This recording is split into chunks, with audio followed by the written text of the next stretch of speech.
Good afternoon, I'm Giovanni Dennis with the Midday News. A special welcome if you're joining us online at onespotmedia.com. The Own Your Own Device program by the Ministry of Education has been halted. Speaking in Parliament Wednesday, Education Minister Faval Williams says this was necessary to carry out an assessment and address issues identified. O'Shane Masters reports. The Own Your Own Device program was intended to provide non-PATH students the ability to receive a tablet for online classes. That program, however, has been temporarily suspended. Education Minister Faval Williams pointed to issues but did not expound when she addressed Parliament Wednesday, only stating that it is being reviewed. $720 million had been set aside for the tablets. So far, over $226 million has been used.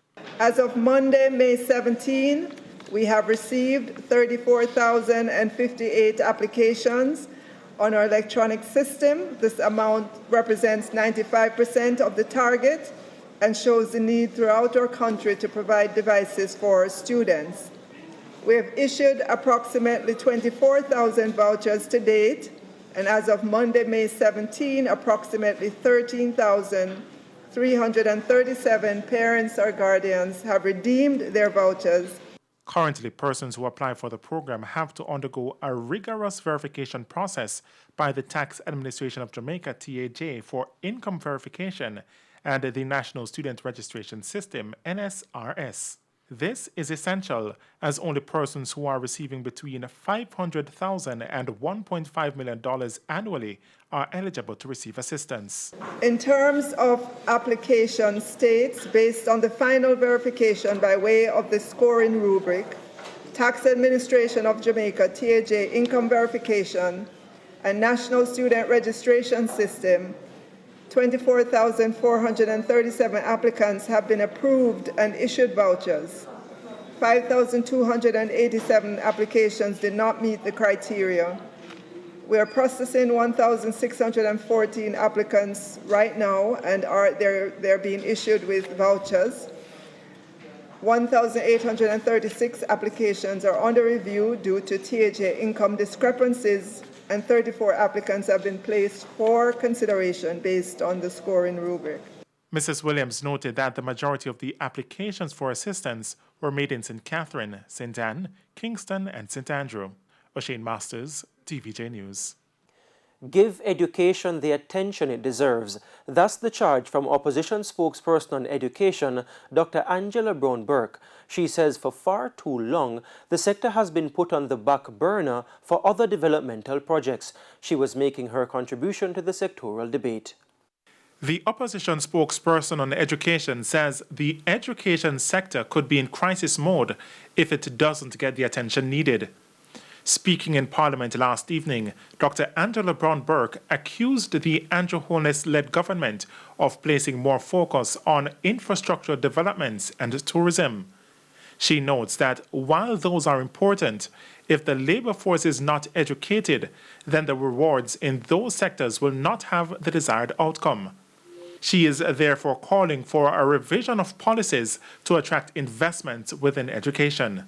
For the impact that Jamaica is hoping to see, that we're all hoping to see, our education system would need to be repurposed and reoriented, as envisioned in Dr. Ray Davis's 2004 Task Force on Educational Reform Jamaica report. Turning to the impact of COVID-19 on the education sector, Dr. Brown-Burke says the virus has once again exacerbated the split between the rich and poor in the society.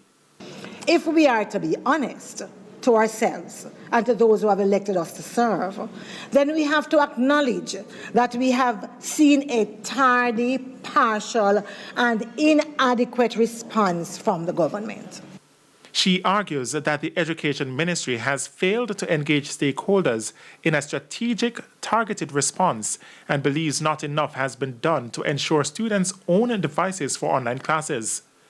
Dr. Brown-Burke further contends that little to no focus has been provided for the early childhood sector. So with response or lack thereof from the government seems to have basically abandoned the many years of partnership with early childhood and basic school operators who have worked to prepare our children from the least able and underserved families with the basic skills necessary to transition to the next phase of education. At the same time, many parents with children with disabilities are at a loss.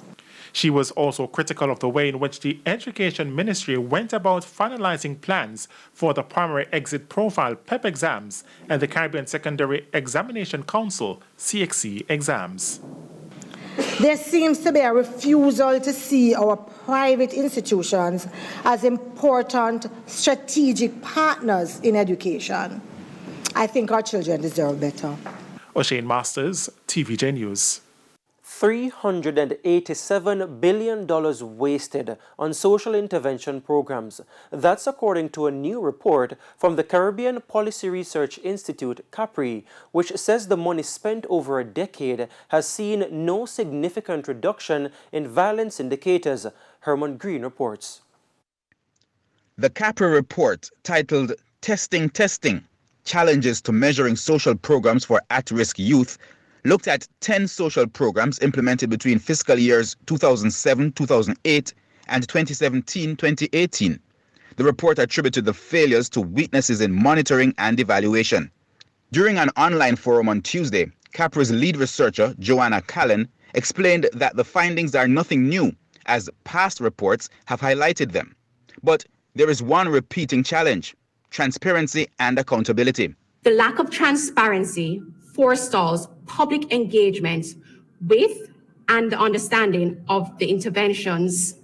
People have the right to know what programs are around them that affects them, whether directly or indirectly. Lack of transparency can equate to lack of accountability. Taxpayers should know how their tax dollars are being used in the name of social change programs. Deputy Prime Minister and National Security Minister Dr. Horace Chang acknowledged most of the findings, indicating that he welcomes more accountability. I think when I said this first, I got battered by a lot of public interest that I was criticizing programs. The fact is the programs have done some individual good, but they have not done much in changing things, and the challenges ought to remain the same. And therefore, we have to identify the programs. We have to do programs in a way that will have impact on the community. He's also calling for more accountability for program expenditures, especially to ministries. You cannot have infant schools, primary school, secondary school. When you look at social work, a high school in an area with turning out no CXC, no graduate, nobody can work, yet they have 100 staff members, a principal, a huge physical infrastructure. That's where we have to go. And I said the government's commitment is to ensure that the government expenditure is spent efficiently and well. Herman Green, TVJ News. Despite calls to put off an all-island taxi strike, some taxi operators went ahead. In St. Mary, several passengers were left stranded this morning as taxi operators in the parish withdrew their services. They are protesting against the lack of response from the government about persistent calls for a fare increase. This one we got court for ticket, summer uniform. Judge said $10,000 or 10 days. 10 days of jail. But $10,000 or 10 days. You're so easy we can go to jail. You're so easy taxi man can go to jail. How much are you to eat? None of we are to eat it, and that bad for health, bossy. You check it out, you carry one this pad, you carry one maintain, you have license, insurance, fitness, road license, fitness 2 times a year. 2 insurance, 200,000 a year. Basically, they put you out of business, my general. So we just ask the minister or prime minister, do Andrew. We respect you, we rate you. Do so you can do for the gas, my general. Managing Director of the Transport Authority, Willard Hilton, has promised to meet with the taxi operators. The road license provides a certain direction for them to use to enter into the town of Ocho Rios. But when they go into the township, they do otherwise. So they are operating contrary to the terms of the road license. I've asked for them to have a meeting with me tomorrow morning so we can listen keenly to what those other concerns are with a view to trying to see how best we can resolve it. And if it means having a conversation with the police, then we may have to do that. And it's now time for a break here on the Midday News, but please stay with us. We'll have much more when you return.